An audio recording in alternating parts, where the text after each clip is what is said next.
नमस्कार मंडळी, मी धनश्री तुम्हा सर्वांचे माझ्या यूट्यूब चॅनलमध्ये खूप खूप मनापासून स्वागत करते।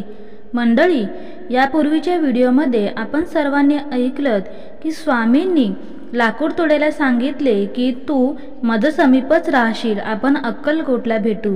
आणि आता पुढे स्वामींनी गंगोत्रीला काही दिवस मुक्काम केला। गंगेच्या पवित्र प्रवाहात स्नान करून स्वामी ध्यानस्थ बसायचे। गंगेचा चिमुकला प्रवाह स्वामींच्या चरणांना स्पर्श करून पवित्र व्हायचा आणि झुळूझुळू वाहायला लागायचा। हिमालयीन बोचरी थंडी स्वामींच्या कनककांतीने तेजपुंज झालेल्या सर्वांगाला स्पर्श करायची आणि या थंडीला थोडी सुखद ऊब मिळायची। राजहंसाची पांढरी शुभ्र जोडी स्वामींच्या जवळ गंगेच्या शांत प्रवाहात विहार करीत राहायची आणि स्वामींना अनिमिष नेत्रांनी पाहायची। गंगेच्या प्रवाहात स्वामींच्या सहवासामुळे आनंद कल्लोळ उठायचे। काही दिवस उलटले। ध्यानस्थ बसलेल्या स्वामींना अचानक जाग आली। राजहंसाच्या त्या अतूट जोडीतल्या नराला मृत्यूने गाठले होते आणि मादी स्वामींच्या चरणांना आपल्या चोचीने स्पर्श करून जणू आपले दुःख सांगत होती। स्वामींना राजहंसाची मौनाची भाषा समजली। त्यांनी नराला हलकेच हात घेतले, त्याच्या पंखावरून हात फिरवला, त्याच्या डौलदार मानेला स्पर्श केला। मृत राजहंसाला जाग आली। तो स्वामींकडे एकटक पाहू लागला। त्याच्या टपोऱ्या नेत्रातून भक्तीचे अश्रू टपटपू लागले। नर राजहंस मनुष्यवाणीने बोलू लागला, स्वामी, माझी शापातून सुटका झाली। मी मूळचा गंधर्व, इंद्राच्या शापाने मी राजहंस झालो। मला उशाप मिळाला होता। स्वामी, तुमचा स्पर्श झाला की तुझी शापातून मुक्तता होईल। तू पुन्हा गंधर्व लोकी परत येशील। राजहंसाने आपला देह टाकला आणि तो गंधर्व झाला। त्याने स्वामींच्या चरणांवर लोळण घेतली। स्वामींनी त्याला आशीर्वाद दिले, गंधर्वा, तू आता देवलोकी न जाता माझ्याबरोबर अक्कलकोटला चल, तिथेच तुझे कल्याण होईल। गंधर्वाला आनंद झाला। स्वामींनी मादीला सुद्धा स्पर्श केला। तिचे एका देखण्या स्त्रीमध्ये रूपांतर झाले।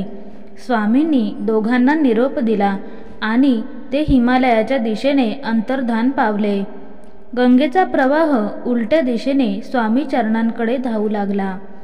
खरे सांगायचे तर मृत्यूचा क्षण कोणालाही थोपवता येत नाही, परंतु आपण जर परमेश्वराच्या सहवासात असलो तर मुक्तीचा क्षण लाभल्याशिवाय राहत नाही। तो भगवंताचा परमभक्त असतो, त्याला या जन्ममृत्यूच्या चक्रात पुन्हा अडकायचे नसते, म्हणून तर तो अखंड नामस्मरणात दंग झालेला असतो। अशा परमभक्तांना केवळ भगवंताचाच आधार लाभलेला असतो। त्यामुळे भीतीचे आणि प्रापंचिक कटकटींचे दुःखच चक्र त्यांच्या पाठीमागे कधी लागत नाही। खरे सांगायचे तर नामस्मरणाचा प्रवास जन्मोजन्मी ज्यांना लाभलेला असतो त्यांनाच स्वामींचा सुखद सहवास लाभतो, जसा तो राजहंसाला लाभला। माझ्या परमप्रिय स्वामी भक्तांनो, हे तुम्ही कायम लक्षात ठेवा की स्वामींचे आशीर्वाद हे भक्ताला लाभलेल्या अभेद्य कवचासारखे असते। ते लाभावे मात्र लागतात। त्यासाठी एकच मंत्र जपायचा, श्री स्वामी समर्थ।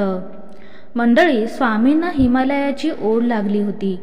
कैलास पर्वतावर शिवशंकरांची भेट घेऊन मगच आपल्या अवतार कार्याला सुरुवात करायची आणि भारतभर संचार करून लोकांची दुःखे हरण करायची, असे स्वामींनी मनोमनी ठरविले।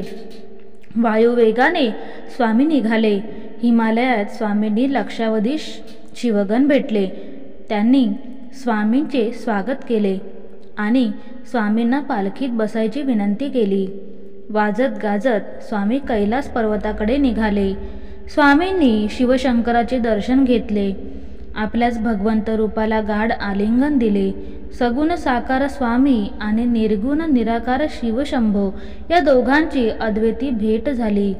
स्वामी कैलास पर्वतावर श्री शंकराच्या देवसान्निध्यात काही दिवस राहिले आणि त्यानंतर ते दक्षिणेकडे निघाले.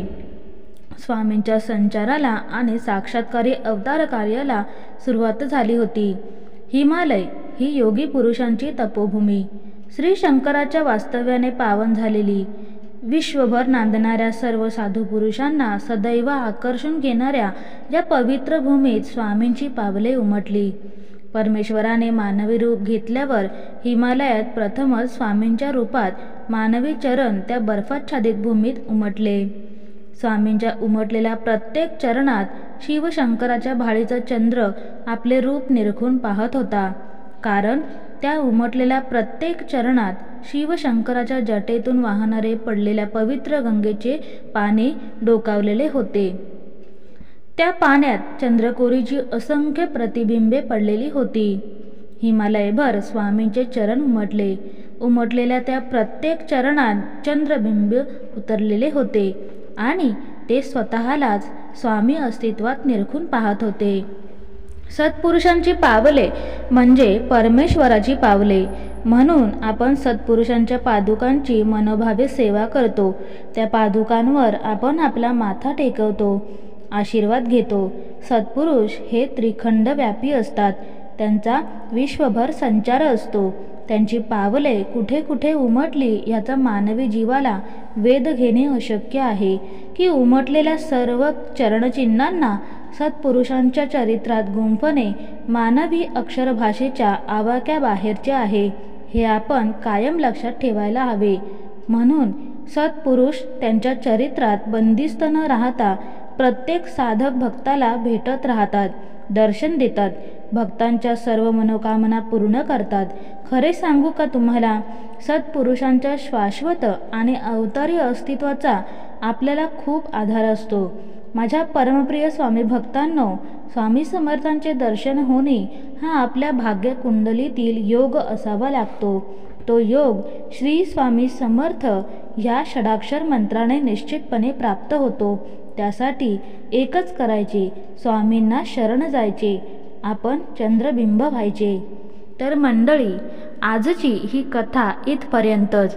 यानंतरची कथा आपण नंतर येणाऱ्या ज्या व्हिडिओमध्ये आपण ऐकणार आहोत. पण जर तुम्ही माझ्या चॅनलवरती नवीन असाल तर चॅनलला सबस्क्राईब मात्र करायला विसरू नका.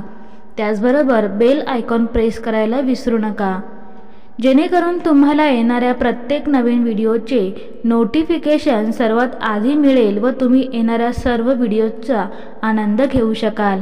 चला तर मग मंडळी, पुन्हा भेटूया अशाच नवीन व्हिडिओसह. तोपर्यंत श्री स्वामी समर्थ.